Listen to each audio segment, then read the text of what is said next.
Recording, now recording. So we'll have Tim speak first. What's going on in the world of rates? I hear things are moving, huh? Well, I'll be honest with you, and I don't know how to get this off the screen right now. Hang on one second. I'm trying to find. I was just looking at the chart, and I'm like, oh, bonds are up today, but I have the wrong chart up. The 10-year is up today, which is not what we want, okay? Because the 10-year is a yield, right? So what we like to follow as far as when we're tracking interest rates is we want to track mortgage bond prices, right? So mortgage bonds had been getting killed. I think the last couple of times we spoke, mortgage bonds for the better part of 2021 were getting beat up pretty good, and that's why we saw rates kind of really run. And the market was fluctuating in basically one of those panic times where it didn't really make a lot of sense. There were big swings back and forth, and they were kind of out of sync with what was really going on. So what we've seen happen since then is, at least this week, things have kind of stabilized finally. And I don't know if you guys remember, but at the beginning of the pandemic, almost year to date, we had the same kind of issues, and we had rates flying. We had the market going up and down 1,000, 1,200, 1,500 points in a day. And that was just kind of wreaking havoc on all the financial markets. And then finally, the government stepped in and kind of calmed things down. The government has not stepped in yet, but the market has stabilized, and we had a pretty good week for bonds this week, and they've kind of leveled off here. So just to kind of put it in layman's terms, not that you guys are lame or anything, but to put it in layman's terms, we've stabilized, leveled off here, and if you wanted to lock in a good rate, or a borrower, say with really good credit, 30-year fixed, right now you're talking about 3.25. Okay, yeah. Is about where we're at. Yeah. I was hoping to get the Sony May rates out to you guys, but they are not out yet. Sony May comes out every Friday in the morning, and we just don't have them yet. Okay, and once we do, I'll get them out to you. I'm not expecting much of a change as far as Sony May is concerned, because like I said, the market has kind of stabilized here. The news of fear of inflation seems like there is not a big fear of inflation right now, at least just not yet. And that's really the main driver of a lot of this stuff is inflation and fears of inflation. Laura, I know you asked me yesterday, you were looking about half a point, right? Half a point increase in interest rates.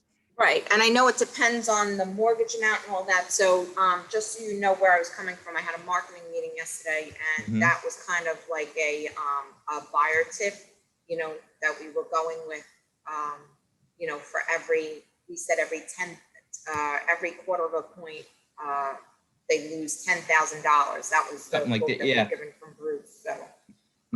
So that's what we went with. So that's, around where we were talking. That was for a $400,000 loan, they said, right? That sounds right? That is right. That is Okay. Right. It might be more like 12, but it depends, 400,000 exactly. If you look at where we were, right, to where we are now, we're talking, say the normal rate a month or two ago was about 2 3/4. And we're up to about 3.25 now on average. So you're talking about 0.5% on 400 grand. You're talking almost 25,000. So what does that mean for you guys? Anybody who has a pre-approval dated, before, I would even say February, needs a new pre-approval. They just lost 25,000 in buying power. Right. Okay. So that's important for you guys to know. If you have anybody that, was pre-approved back in January, early February, you might need to get them pre-approved. Or if you have listings and people are giving you pre-approvals dated that old, you need to get an updated pre-approval, especially if the numbers are tight. And they usually are, right? Yeah. Exactly. Most of the time, the numbers are usually tight. It's crazy. And I have to say, people are getting very creative. I I have these buyers that I've been working with, and they've gotten outbid on 7 houses now. I know the record. I think, Helene, you have 13 or 15, something like that, right? Yep. So, but how they're getting creative is they're waiving their home inspection. And now this Really last house that we bid on, they waived the appraisal. They went with a buyer that waived the appraisal contingency, which to me is not a good idea Any because, most attorneys will, I know Alan won't handle the deal unless they do the inspection. He doesn't want to hear from them. right, exactly. But I'm telling you, this is how desperate buyers are getting out there, that these are the things that are coming up. So, and you know, that's all a listing agent needs to hear. Oh, you're gonna waive the appraisal? Done. That's it. You know, I just put it's up, almost as good as cash. I just put up on Facebook a whole article about that, about what not to do in desperate times. So, Do not call for desperate measures, really. It's really what right, it sounds exactly. like. But I just want you guys to be aware that these are the things you're gonna be coming up against. So it's not bad enough that you're dealing with all cash buyers or buyers with ridiculous down payments. Now you have to deal with people coming up with these added measures that they're willing to waive. So, all right, so just be aware of that. Tim, did you have anything else? I didn't really have anything else. I just really wanted to kind of let you guys know where we were. I think the last time we spoke was a couple of weeks ago. And I'll be honest, things were a little scary a couple of weeks ago. You know, it didn't make a lot of sense what was going on. So I feel much better about things. I mean, even if we sat around here at this level right now, I mean, it gives everybody, you know, I think plenty of liquidity to do business, plenty of buying power to get what's out there, you know. And I don't know, just things overall kind of seem a little bit better right now. All right. Okay, good to know. And if that changes, I will let you guys know. Perfect. All right. Does anybody have any questions? Will we good? Good. Have a great trip. Don't Yeah. let Miami. them get wasted. All right, guys. All right, I'll see you later. All right, bye, Tim. Bye. Take care. Bye. All right, so somebody's got to be in charge of letting me know if I start to get fuzzy and you can't hear me and all that. So far, we're still good. You can still Yes. hear me and see my screen. All right, so I'm going to try to fly through this. All right, so I have the agenda up. Everybody sees that. Dates to remember.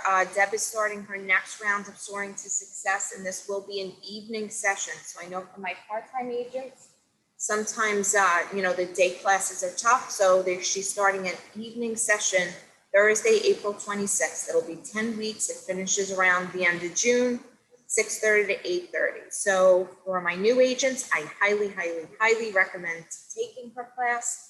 And even for my experienced agents, if you feel you're not doing the business you want to do and you need a little push, this is a great class to take to do that. All right. But also you can see me, but definitely do this. And I'm just looking, I sent out an agenda with Happy New Year on it. Sorry about that. I didn't realize. Anyway.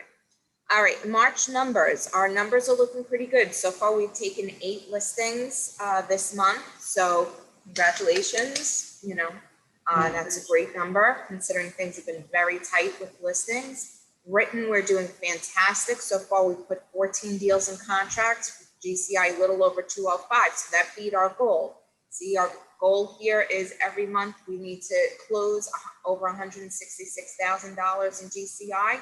So as long as we're putting in over that, allow for a little bit of breakage here and there, we're in good shape, okay?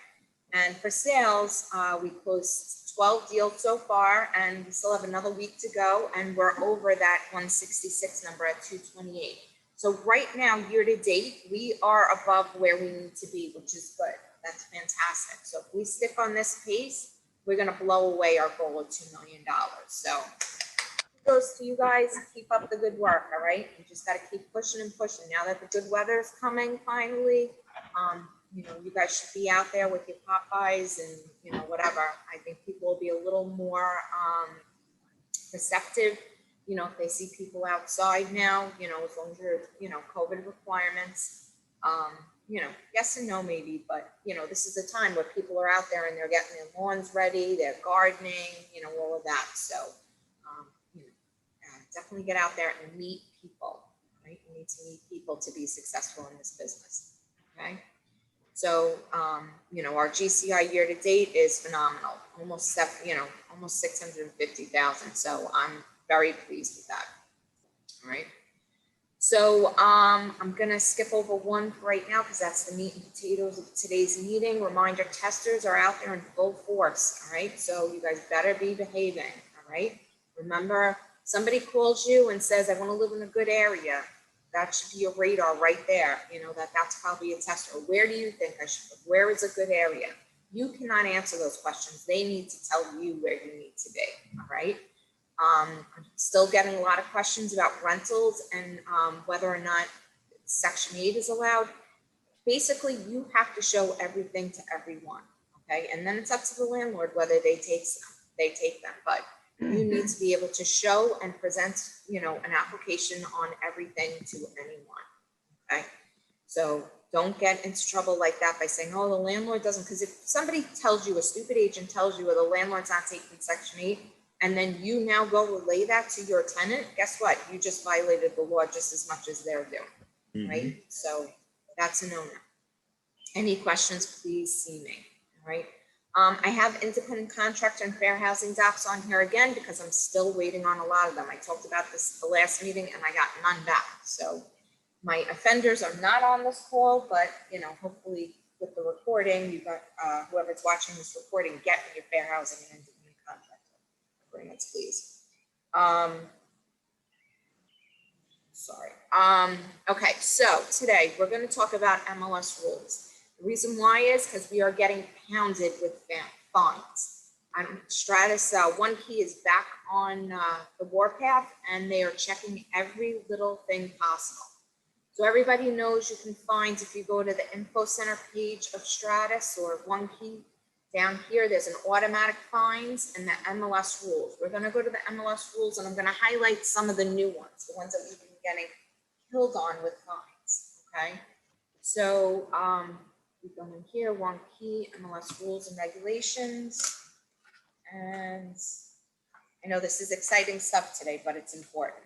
Right to section 3.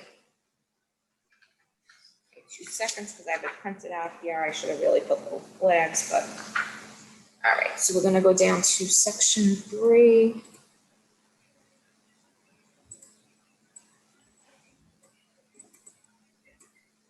There we go. Section 3. All right.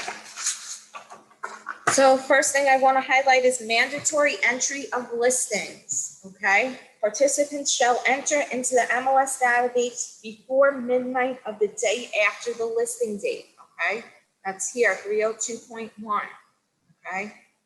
So it's not even 24 hours. If you take a listing today at 3 o'clock, well, I guess it is 24 hours, but you have to put it in by midnight tomorrow. Okay. So if that paperwork is dated today, it's got to be put in by midnight of the day after the listing date. Or if you take something and it's post dated for a week, so say you take a listing today, but it's not post dated, the listing date isn't until April 1st, that's got to be entered into MLS by April 2nd, or midnight on April 2nd. All right. This is an automatic fine, and we are getting hit with this. Okay. So the clear cooperation policy, we know you're not allowed to take office exclusives anymore. You can take open listings, but our company policy prohibits you from taking open sales. We allow you to take open rentals, no open sales. So it has to be entered within 1 business day of marketing the property. So that's where this coming soon rule comes in, and we'll talk about that next. But if you take a listing and you put it anywhere, you can't put it on any sites. You can't put it on your website unless it says coming soon. Okay, you can't put, I have agents who say, oh, I'm getting a listing, it's not going to be ready to be shown, you know, for 2 weeks. Can I put a sign up? You can put a sign up, but you need to have a coming soon rider attached to it, which I did buy a bunch of them. They are downstairs in the basement. So I don't want to hear I didn't know, because, you know, ignorance is no excuse for breaking the law. I remember learning that in business law in 9th grade, and it still applies to today.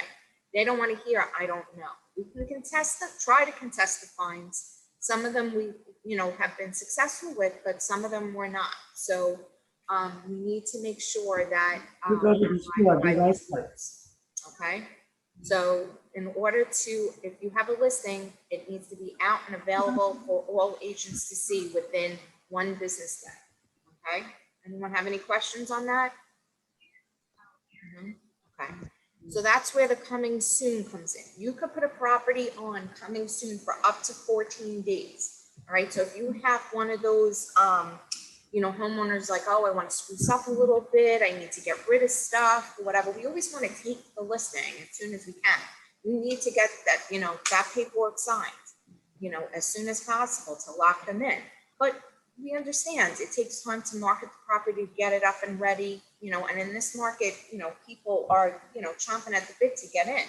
So you can take it as a coming soon. There is a form, and this is one problem that I've been noticing with our listings is people aren't getting the form signed.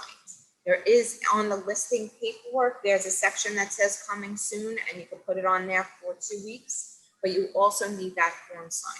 We haven't gotten audited yet, but if we do, that's going to be a problem, all right? So make sure you're getting that additional form signed. So coming soon is an inactive status, just so you know. It will only show on MLS. It will not be fed to Zillow, will not be fed to Realtor.com. All right, and if it does feed to our websites. But it has to say coming soon on it. So whenever you see a new listing come out, it'll have a CS instead of new. It'll say CS is the status. That's how you know it's coming soon.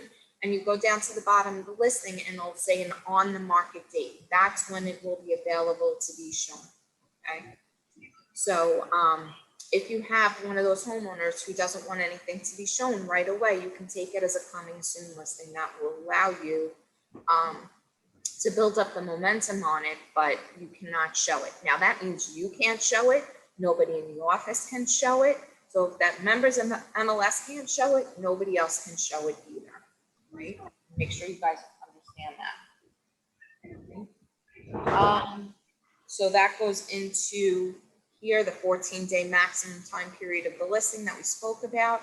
It will automatically, by the way, when you put a coming soon date, if you list it today and you put coming soon April 1st, and the on the market date is April 1st, it will show as an active listing as of April 1st. You have to be very careful with that date, that that's the date that you really need, okay? No showings, like I said, you cannot show a coming soon listing to anybody, right? As far as the internet exposure goes, I just discussed that, may not appear on any other website. So if it does feed to another website, you have to make sure it has somewhere in the remarks coming soon, okay? Because that will be a fine if it doesn't say that, all right? So your best bet would be, if it doesn't automatically feed, put it in the agent remarks, coming soon, okay?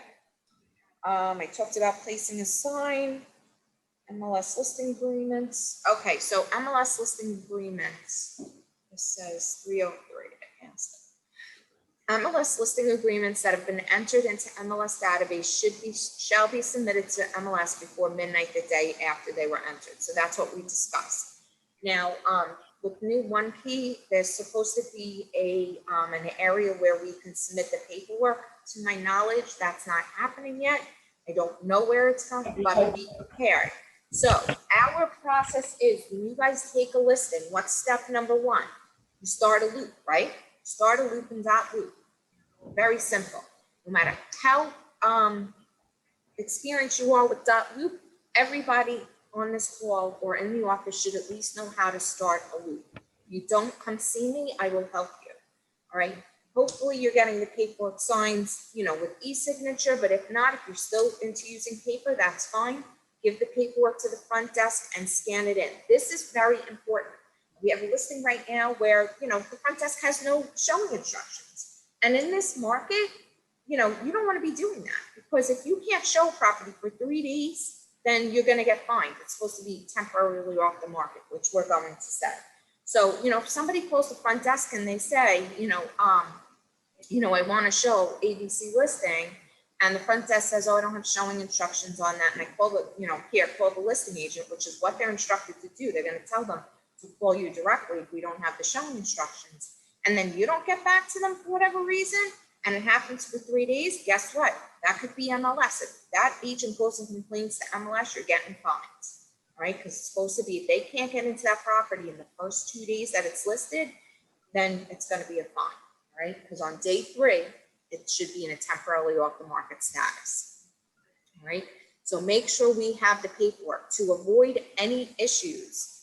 Start the loop, put the paperwork in, or give it to the front desk, and we should know exactly what the showing instructions are. One of the placeholders in .loop, it puts everything in for you, is the receptionist checklist. On the receptionist checklist, we need the owner's information, the owner's name, the phone numbers, because God forbid something happens to you. We need to be able to get in touch with that homeowner. All right, remember, it's a Century 21 listing. Even though you're the one going out to get it, it's an American Homes listing. You're taking everything under the guise of Mike Blitzman. All right, so we are the ones that are supposed to have that information. Okay, so on that checklist is also the showing instructions, whether you need a sign installed, whether or not you need photos. All right, and most importantly, like I said before, the showing instructions. Joe, do you have a question? Yes, on the paragraph 303.2, Mhm. that reads, explains office exclusive listings. Is that still a thing that we can do? No, we are not allowed to take listings, office exclusive listings. I don't What know is why that? that's there. That should be out. That should be crossed out, because we can't take, you can take an open listing, you can't take an office exclusive. Ah. Well, that's Unless they confusing. mean an exclusive right to sell, which is what we take all the time, meaning only one, they can only list with one broker. Well, the office That's okay. exclusive seller disclosure is what we used to do with an office with an exclusive. Right, yeah, no, you can't take those anymore.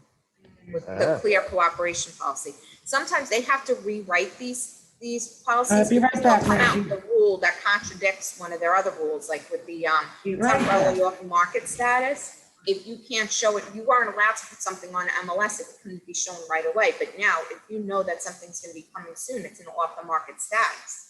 So you're immediately putting it in and it's not available to be seen. Or if you put something in and then put it temporarily off the market because the homeowner says, I don't want to show until the open house. This was another issue we had recently, where a listing went on, say, on a Sunday, and the seller said, I'm not showing until the open house, which is on Saturday. That's 7 days. So technically, that property is not available. So you have to put it immediately into a temporarily off the market status. So that contradicts MLS's original rules. So they had to rewrite that rule. Lori, Go ahead, Bruce. Lori, the paper is dated 2021 one key. Mhm. What could they have meant by that paragraph? I honestly don't know. I don't know. We'd have to call them to find out. So, because to my knowledge, clear cooperation overrules that.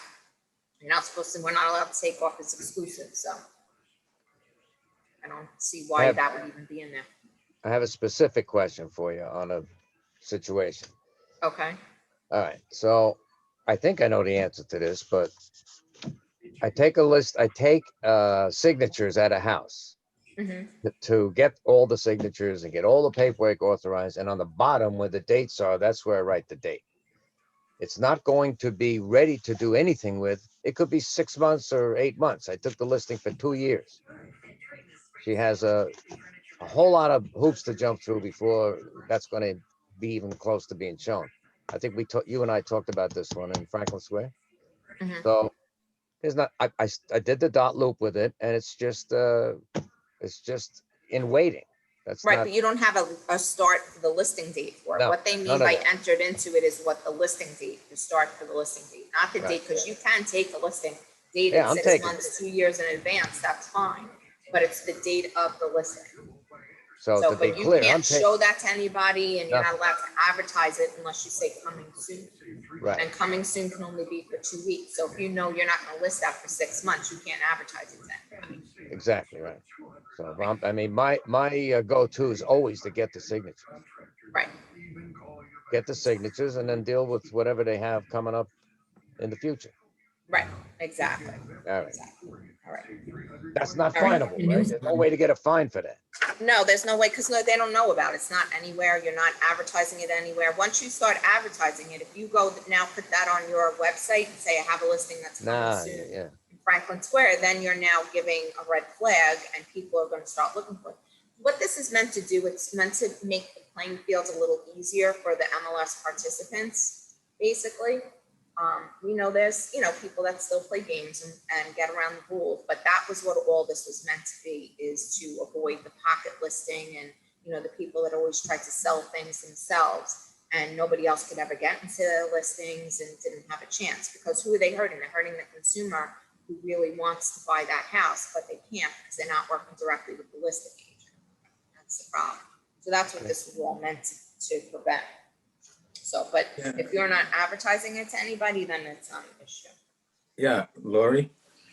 Yeah, go ahead. I think it's a benefit to all you guys. How many times in the past have you had a buyer that you're working with come to you and say, there's a house on such and such a block, can you show it to me? And then you call the broker and they say they have an office exclusive. I think it works out real well for you guys, the way they've laid it out. Yep. And that was the intent of it, because multiple I know. listing is supposed to be cooperating with our fellow agents. And that's why I think they're cracking down on it so much, is because they're trying to level the playing field a little bit, especially with the way the market is right now. So whether it works or not is to be seen, but we're going to play by the rules. You guys all know me by now, and I am a rule follower. So we're going to stick by the rules. And if you buy from that, then you're on your own. Because I'm telling you how we're doing it, and this is the way it's supposed to be done. All right.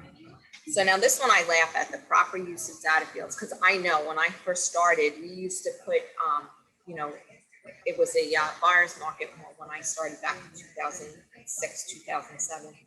And when I really started working, and we used to put offering out 3% buyer broker commission in the section or area, because we knew it showed up at the top. So it came out with the law, that's a rule that says you can't do that in. So if you have something in a field that doesn't belong, it's an automatic fine. So public remarks is the important one down here, 306.3 B. Public remarks is for describing the physical characteristics of the property. So when you put in public remarks, that's the old property description field. It should only be about the property. Now, very important, when you're describing the property, describe only the property and not who it would be perfect for.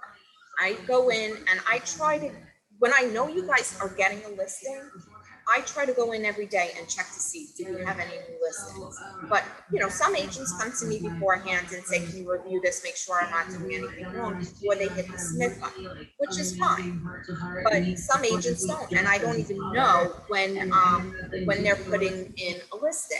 So the problem comes in is when they do something wrong and I don't catch it. And that's where we seem to be getting fines, right? Because I'm only one person, unfortunately, and I can only do so many things in a day. So sometimes I miss things. So if you guys are get a new listing, you just give me a heads up, hey, just put a new listing in, can you check it out? I can probably catch it before anybody else does. So the other day I found a listing that said perfect for young couple. I was like, oh my freaking God, who where have you been or whatever? And I'm like, get rid of that. So I went in and I deleted it right away. But if MLS would have caught that, or anybody else would have caught that, that is a blatant fair housing violation. Never talk about who the property would be perfect for. Only talk about the property. Cute 3-bedroom, 2-bath home, ready to move in. There you go. Perfect. Stay in the updated kitchen, stainless steel appliances. You guys know what sells a home. What are the highlights that you should be highlighting? All right. And if you don't, come see me and I'll help you. I'm good at fluff sometimes. Sometimes those listings are like, oh my God, what am I going to say about it? It's a freaking wreck. There's nothing good I can say about it. But you know what? There's, what do they say? A lid for every pot. So there's always something to say. All right. But just keep in mind, public remarks are only for the property, right? You can't say anything about, you can't put your contact information in there. You can't put open house information in there. You can't put broker compensation. It's only the property description, all right? In the agent remarks, that's where you would put, for late appointments, call the listing agent Lori directly, or don't let the cat out. The cat will be locked in the bedroom. Don't let the cat out. That's where those comments go. All right. Okay, another one, I don't think we run into this that often, but occasionally we do, the disclosure of the owner's true name. So sometimes you get, this happens more out like in the Hamptons or on the North Shore where you're dealing with celebrities or somebody who's, doesn't want people to know their business, name withheld. You need to have that in writing. And you would put on the listing instead of Smith or Jones or whatever it is, you would put name withheld. So I just wanted to point that out. We don't run into that often, but I did want to point that out because it does come up occasionally. All right, 309, obviously section 3 is a big one for us. Photograph required, because we have gotten a fine or two on this. All listings except for businesses for sale or rent must include at least one front exterior photo of the property. When you first put the listing in, you have to put the photos in within 24 hours. They used to give you 5 days. Nope, now it's 24 hours, all right? Now, if you're putting in a listing today, but the photographer's not going to get there, until next week, then what you need to do is take a picture from the public record. Almost every house on public record has an exterior photo, and just put that up there, okay? So you can copy it. If you have any problems, come see me. I will help you do this. If you do not do this, you're going to get fined, okay? So my fault is when we got the last fine was I didn't realize it switched from 5 days to 24 hours. Now it's 24 hours. So know that. You put a listing in, you need to put a photo of the exterior of the house within 24 hours on MLS. It is an automatic fine. I believe it's $50. Okay. Lori, And you always need to have one front exterior photo of the property, regardless of the listing status. So even after it closes, some agents used to take their photos down, or maybe if a listing expires, they take they're like, you're not stealing my photos. First of all, they can't do it. They're not supposed to. But you need to have at least the exterior photo of the property. The reason for that is when people are doing a CMA and they're using it as comparable, you need the photo there. They need to know what they're comparing. Okay? So that's actually a newer rule. Real 9.3. Lori, Somebody have a question? Go I ahead. have a comment about that. Mhm. It's kind of a tip. Sometimes a public records photo is really old and doesn't represent what's there today. Mhm. And if I've found if you use that, the owner gets mad about that. Right. Yeah. So an easy workaround that I've used, maybe there's even an easier way to do it. I'll take a nice photo with my camera on my phone. I'll just take the front, one picture of the front or Mhm. 2 pictures of the front. I email it to myself, then I can download it and then pick it out of there and put it onto the MLS. Exactly. It might Yeah. be a faster, easier way to do it, but that's the workaround I use.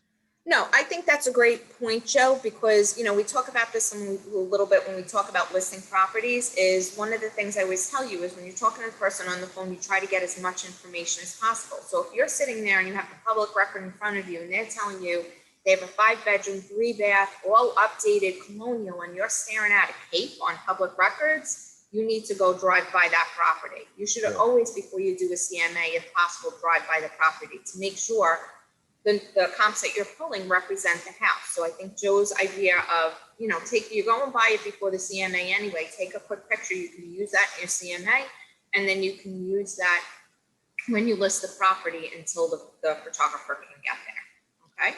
Because sometimes there is a delay. When we're really busy, there is a delay sometimes. All right, so thank you, Joe. That's a great point. And I do have a question about photos. Sure.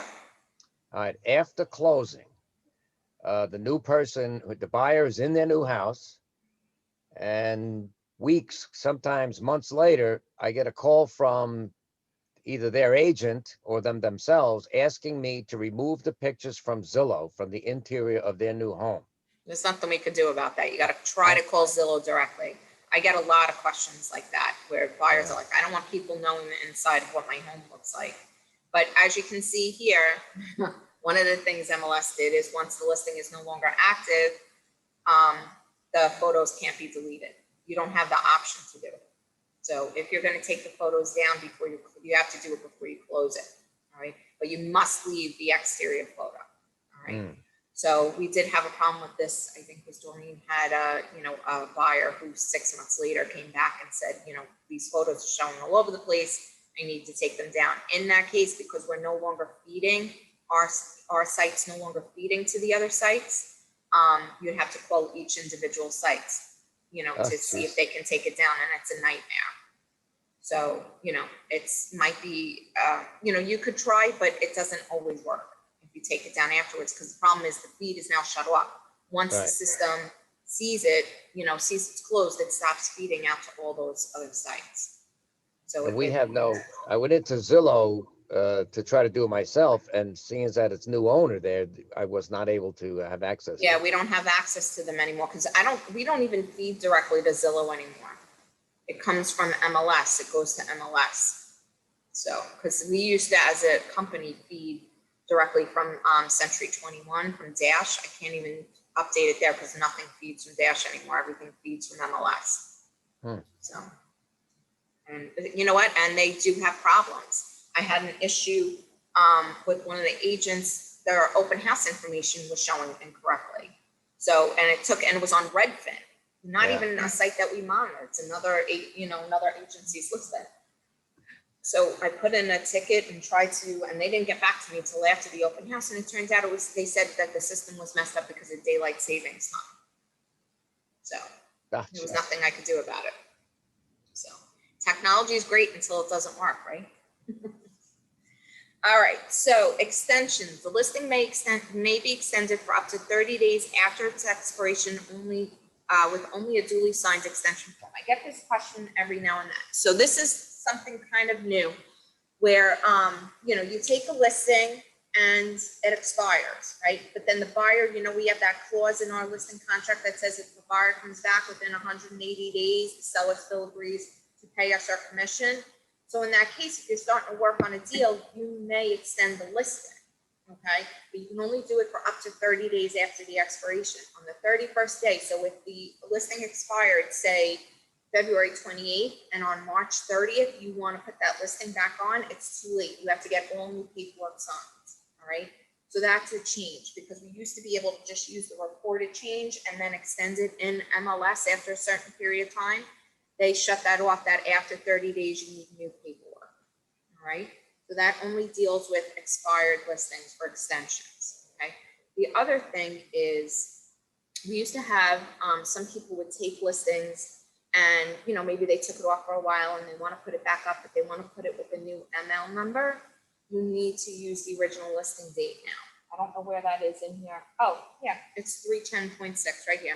Original listing date retained, okay? So we used to put it up as a whole new, you know, with a whole new listing with a new ML number to regenerate it. We don't really need to do that in the current market, but once things start sitting around for a little while, you know, you like to refreshen it, and that was one of the tricks of the trade. Well, MLS caught on to that, and they're saying if listing information is changed or if the property is relisted by the same listing broker before the original expiration or extended expiration date of the original listing, the property class remains the same, then the listing shall retain its original listing date, okay? So we had an agent that got fined for this because the seller took it off for like 2 months and then put it back on. He put it on as a new listing, and they looked for the paperwork, and because we had the original paperwork that it was still under, they had to revert it back to the original listing date. Okay, so that sounds a little confusing. Come see me if you have any questions about it. Bottom line is, if you have something that's taken off the market and you're still within the original contract, you have to put it back on with the original ML number and the original listing date. Actually, you could put it with a new one, but you'd have to do supersedes. You'd have to use the supersedes function, and that will keep the original listing date on. Okay. All right, here's a big one. Reporting of closings and status changes. All right. The listing participant is responsible for the timely and accurate filing of sales and closing information with the MLS. Status change to pending must be entered into the MLS database within 24 hours of the contract being signed by all parties, okay? So we know, you know, a lot of offenders of this that don't do that, or they don't close it. I mean, I still have stuff that's showing in our inventory as pending and it closed 6 months ago. So if you come across something like that, we have to call MLS. All right, and they have to do it because obviously we don't have control of listings that are on ours. But the rule is status has to be changed within 24 hours. 24 hours is usually a good rule of thumb for any of these rules. Whatever you're doing, make sure it's done within 24 hours of whatever is happening. Something goes into contract, change it, all right? And for the way this market is, you're just saving yourself a lot of headache. You're saving the front desk a lot of headache, because there's these anxious and buyer's agents out there that I don't care if it's in contract, I still want to show it, or I don't care if it has an accepted offer with 20 backups, I still want to show it. All right. So once it goes into contract, a lot of those headaches go away. Any questions on that? All right. So let's see where we go. Okay, 318. Trying to go through this as quickly as possible without boring you all to death. I hope the people I can't see that aren't on camera are not sleeping. All right, 318, improper solicitation of listings. No multiple listings shall be solicited by any participant other than the listing participant until after the expiration of the original listing, or as otherwise permitted by Article 16 of the NAR Code of Ethics, okay? Unless you say you give an agent in the office permission to advertise one of your listings. Maybe it's out of area, they're new, they're hungry. I remember when I first started, there was an agent in, I think it was the East Meadow office, got a listing in Limbrook. And this is where I had really done all my business. And, I said, well, if you ever need anybody to do an open house, I'm happy to do an open house for you. And he was like, oh, great. So I did open houses for him on it. And he allowed me to advertise it for him. He didn't have to pay for it. His listing got advertised. He knew he wasn't going to concentrate in this market, so he was happy to do so. But you can't advertise somebody else's listing without their permission, right? And that's basically what that's saying. Right? As you can see, there's a lot of rules in here. I'm just trying to go through the ones that I think we run into most often. Now we're going to go into section 4. Showings, offers, and negotiations. This is another one we get into a lot of trouble with. So we kind of went over the temporarily off the market. You guys all saw the email I sent earlier in the week about the temporarily off the market, because this is the one that's killing us right now.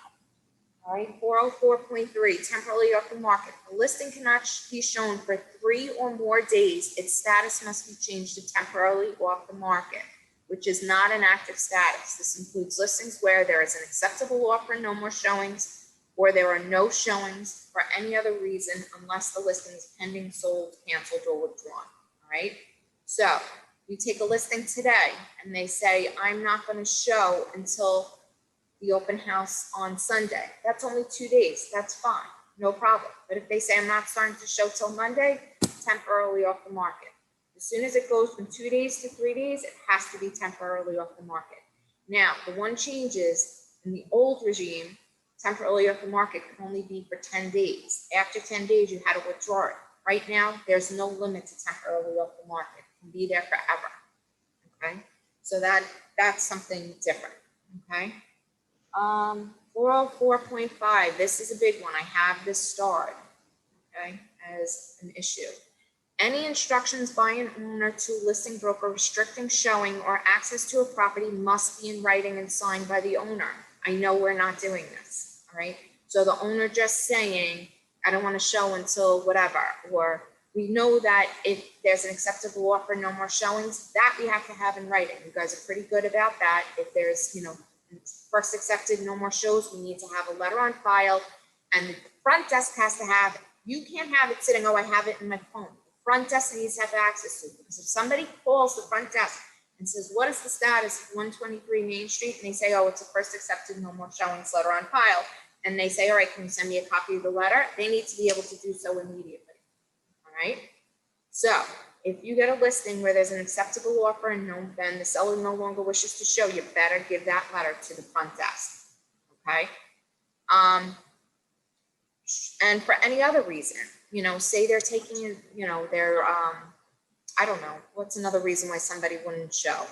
I'm going on vacation, or I have family in from out of town, or whatever it is. Whatever the reason is, if they're telling you that they don't want to show, we need to have it in writing, okay? So that was something interesting I came across. I didn't realize, so now I'm sharing it with you. I know, we have to put it in temporarily off the market status if it can't be shown for 3 or more days, but I did not realize every instruction had to be in writing. I was just thinking the acceptable offer no more shows. That is not the case. Any instruction from the seller, and it must be signed by the owner, okay? Or be a CEDAS or a verifiable electronic communication. So you sending me a screenshot of a text is not verifiable. Sending me an email where the email is verifiable, it can't be hotmama123@AOL. It has to be johnsmith@AOL.com, where the owner's name is in the email, okay? It has to be a verifiable email, all right? Go ahead, Joe. Or the text or email, if you instruct the owner to put their name in there. If they send me a Yeah, but how text do or you an know that? How do I verify that? How do you, the Well, cell if phone number doesn't say that. if the cell phone number matches the cell phone number on the listing, that would verify that. Yeah, but you don't put the owner's cell phone number. I mean, on our Oh, paperwork. on the paperwork, maybe. Well, You know what? Just make it Yeah. easy, get it in writing, Yeah, get it yep, in yep, yep, email yep. if possible, stop Gotcha. by their house and have them sign something. With dot loop, there's nothing you can't do. They could be in, Sure. Ishkabibble and you could get them to e-sign something. So there's no reason why you can't get it in writing, yep, got you. okay? Okay. Okay, so that is that. So There. like I said, and the instructions have to be on file with the listing broker because that is a big issue. All right, immediate notification to seller lesser when an offer is received. Okay, so here's another one, right? I just had this conversation with an agent last night. All right, this actually outlines timely manner. We always say that offers must be presented in a timely manner. Rule 405.3 identifies immediately as within 3 hours of receiving the offer. So technically, when you receive an offer as a listing agent, you're supposed to be contacting that seller within 3 hours of receiving the offer. Now, if there's extenuating circumstances, which it does say in here, listing broker or anyone licensed in the listing broker's office must immediately advise the seller/lessor that an offer has been made and shall make timely arrangements for the offer to be presented. Unless verifiable circumstances beyond the control of the listing broker are presented, immediately in this context shall mean within 3 hours of receiving said request, right? So basically what that means to me is you got an offer from somebody, you need to present it to the owner within 3 hours. If there's a reason, say they're a doctor and they work 12-hour shifts, they're sleeping, whatever it is, explain that to them. I think the agent might be okay, but we need a reasonable circumstance, a verifiable circumstance as to why the offer can't be presented, okay? So now if you present it, this is where, that cannot be present letter drives me nuts because, unless you have 30, 40 offers on a property, if you're only getting a couple of offers, there's no reason why you can't do a conference call with the seller.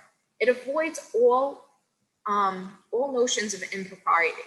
If they can present the offer directly to the seller, nobody's coming to you saying, you didn't get me, you didn't present my offer. You're trying to do your own deal, right? Now, I understand in today's market where you're dealing with these hot properties, when you're getting multiple offers, well, then in that case, just have the seller sign an offer acknowledgement letter, all right? And that should be, enough to satisfy the buyer's agent. But, I'm a big fan of just set up a conference call, let them speak to the seller. If you counsel your seller properly, you tell them, listen to the offer, say, thank you very much. I'll talk it over with my listing agent and, Joe will get back to you, whoever will get back to you. Okay. That's all they need to say. They don't need to have a conversation with the buyer's agent. They just need to be heard. That's it. Okay. Any questions on that? So I just thought it was interesting that they actually identified presenting an offer has to be done within 3 hours. Well, Lori, I have a sidebar for you here. Mhm.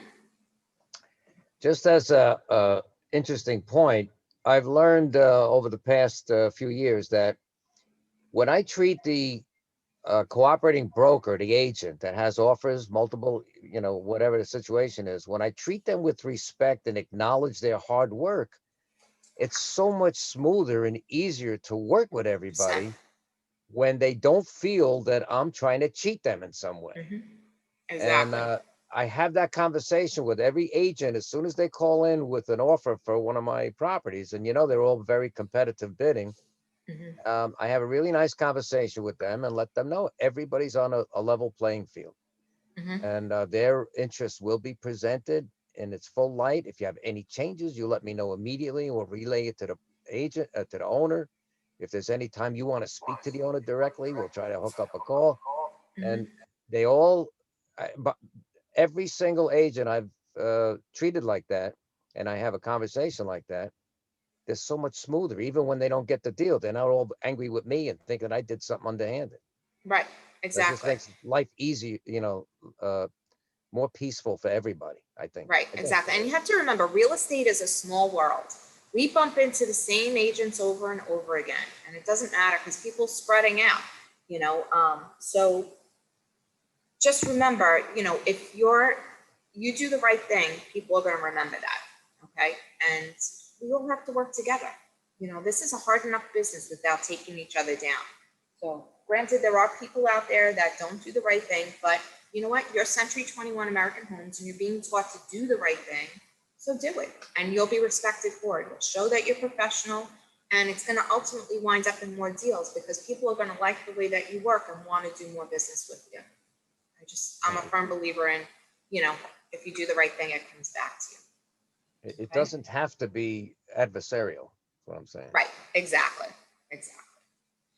Okay, so section 5, compensation. I think we're almost done, by the way. Listing broker determines the amount of the compensation offer. So the listing broker retains the right to determine the amount of the compensation offered to other participants who may be acting as sub-agents, bar agents, or another agency capacity, which may be the same or different. The thing is, it has to be outlined in the listing. I can't tell you, how many times agents hand in listing agreements and the compensation you're offering out to the cooperating brokers is blank. You can't do that. It's not a valid listing. You must explain to the seller, fine, if it's in Queens and you're taking a 5% listing and you're offering 1.5 out to the buyer's agent and the broker's agent, that's fine, but you need to be able to explain it, and it has to be in writing. All right, so the listing agent determines that. Now, if the buyer agent wants to come in and say, I reject your 1.5 and I'm going to put in my offer at 2, that's their prerogative, but the seller doesn't have to take that offer, and they don't have to agree to pay 1.5%, right? So, but just know that listing broker determines how the compensation is shared, but it has to be in writing, and the seller has to be aware of it. Okay, we did have a problem once before, and it was a pretty big deal where the seller said, well, I didn't realize you had to pay the other agent, even though it was on the listing, because I'm sure, it happens where you're so excited to get a listing and you want to go through it really quick to get to that signature page. You may skip over things, but don't skip over the important things. Commission is a big one. So make sure you're explaining that to your sellers why you're doing that. Okay. And be prepared to explain why you're doing 1.5. That's the, going rate in the area. And I have to spend a lot of money with my company, to market your property. So all the costs are on me and my company. So that's why they don't deserve an equal share. They may show one property and not do half the work. Could say it in a nice way than that, obviously. All right. Lori, Go ahead. yeah. What's the mechanism of reporting an agent who's an outsider or a company who doesn't obey the rules? How do you do it? You come to me. You have to come to me, and then I have to go to, we used to have zone chair people, but now they're called MLS enforcement facilitators. So, obviously we always try to work it out among each other first. So my first point of contact is usually the other office's office manager or broker. Okay. We try to work it out that way first. And if it can't be, then we'll go the other route. So here we go, rules enforcement. That's basically what we're talking about now. So, but that's normally how we try to handle it. And I'll tell you, 95% of the issues that agents come to me with, they're usually resolved by me calling the other broker. I had a call from an agent the other day who was trying to show something in Hudson Valley area. And, you know, I get it. They don't want outsiders trying to show their properties or whatever, but that agent was going in as a buyer's agent and said the listing agent wasn't calling them back. One called to the office manager, in this case it was the broker, and guess what? That agent got an appointment that very same day. So sometimes it just takes, you know, I don't consider myself muscle, but that's what it is, a little bit of muscle, all right? You should all know by now I could be mean when I need to be. All right. Participants who fail to comply with a written request for information or documents from a rule enforcement facilitator, all right, shall be required to pay an automatic fine of $500 for the first violation, $750 for the second, and $1,000 for the third. So all these rules, if you violate them, they come with, some of them are automatic, some of them, you know, go before a board for review or whatever. But basically, I'm going to get to the automatic fines in a minute, and I'll tell you the classes. So a class 1 violation is $50. That's usually like a missing photo, or yeah, we had one the other day that we actually just got rescinded because it turned out the photo didn't go up for two days. It was like 48 hours or whatever it was. But it turned out the day that the listing was put in was one of those bad snowstorms that we had. So the agent put it in writing to the compliance department, and it was automatically rescinded. Some of them they will rescind, some of them, you know, some of them they won't. Like the temporarily off the markets, that's a tough one. If you put in the open house or showing instructions, no shows till the open house, and the open house is 5 days away, boom, done. I can't fight that. That's in writing. Okay. So, but some of them, if there's a reason why, you know, it wasn't done right away, you know, can be challenged, so to speak. But these are the base fines, right? And we're almost done. So in MLS, you'll see there's a schedule of automatic fines. Here's a list of ones that you will get automatically fined in the class. So class 1, like I said, $50. Class 2 was $100, and then class 3 is $250. Now, some of these multiply. So if they continue, they go up. So for example, the temporarily off the market one is a $250 fine for the first violation. If it continues for more than, I think it's 2 or 3 days, it doubles to $500. After that, it goes to $1,000. And it's not, you get fined $500 for after, it's $250 and $500. So a total of $750 and $1,000 on top of that. So it's $1,750 total. All right. Keep that in mind. So the violation's time sensitive. As soon as you get that notification, let me know. All right. Because I don't get CC'd on them. Mike Blitzner gets CC'd on them. So a lot of times Karma will let me know if there's a, you know, if there's a violation, or, you know, most of the time it's the agents that are like, I just got this. What do I do with it? You know, that's fine. I'll help you if I know about it, but don't assume I'm getting it also, because I don't get CC'd on those. So I don't know. Bruce doesn't even get CC'd on them. Mike Litzner is the only one besides you that gets CC'd. And it's going to go to the email address that you have on file with OneKey, right? So if you look at your, I can't get into it right now. If you look at your profile on OneKey, it's going to be the email address that shows up here. So let's use, only because Joe Record is on my line of sight. Sorry, you're getting picked on today. Oh, why is it slow?